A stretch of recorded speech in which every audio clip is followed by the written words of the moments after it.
For week 1, and just as a reminder, the reading assignments are chapters 1 and 2 from the course text and the corresponding chapter treatments presented by the Notes to Syllabus Supplement.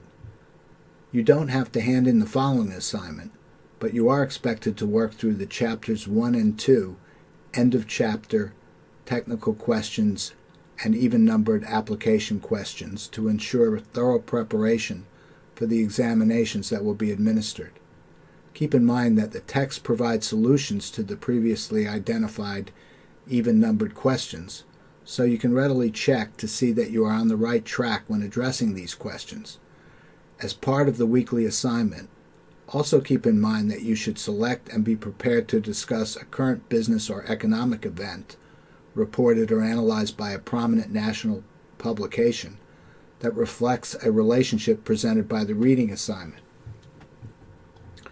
Succinctly and broadly identified, economics is the social science study of decision-making exercised under conditions of scarcity.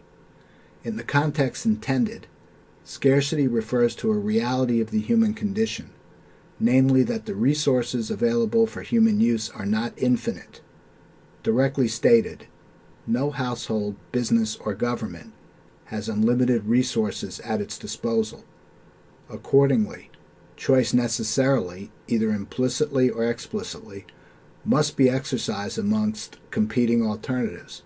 Thus, as a general description, we can think of economics as a subject field that applies a specialized analytical perspective to its explanation of processes by which scarce resources are allocated. Based on the readings for week 1, we will consider several broad categories that are addressed by economics as a subject discipline. By way of summary, how does the focus of microeconomics differ from the focus of macroeconomics? As examples, microeconomics analyzes decision-making by individuals, households, individual for-profit businesses, as well as the market structures in which these for-profit businesses operate. As the term implies, macroeconomics addresses aggregate economic relationships. For example, national income, inflation, unemployment, government spending, monetary policy, to name a few. Individuals and households have limited resources at their disposal. What is the economic perspective that explains how individuals allocate these scarce resources? To answer this question, a good deal of insight is provided by the economic relationship known as the law of demand.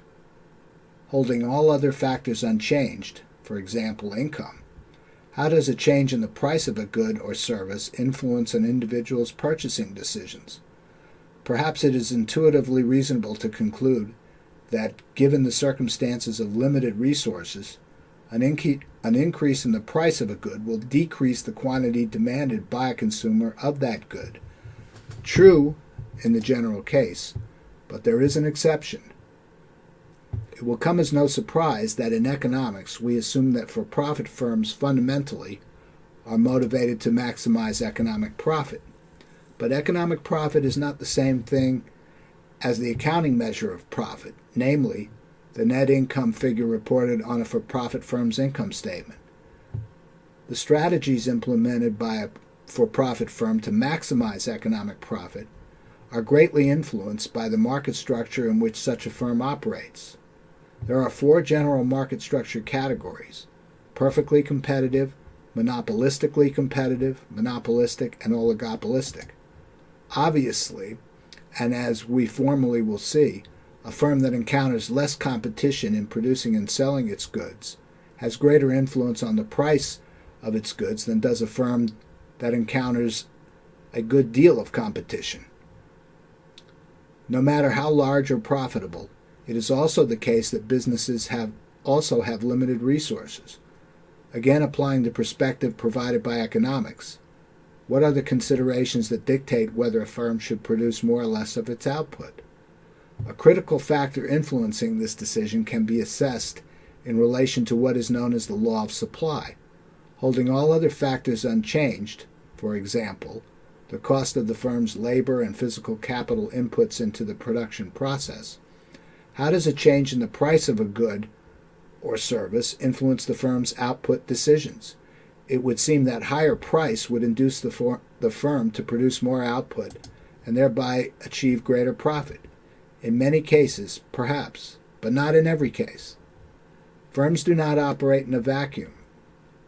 Output supplied is not independent of output demanded, and in this regard we will see how price and output produced are jointly determined by the forces of supply and demand. In this context, consumers are the demanders and firms are the suppliers. As you'll see, it's extremely helpful to use graphs to analyze the impact of changes in supply and demand. It is also extremely important to be cognizant of the factors which drive movement along a demand curve and factors that drive shifts of the demand curve. Similarly, there are factors which drive movement along a supply curve and factors which cause shifts of a supply curve. That said, suppose a firm decides both to increase the supply and the price of its product. Intuitively, we might reason that consumer demand for this product will fall and thereby cause prices to fall as well, but the devil is in the details.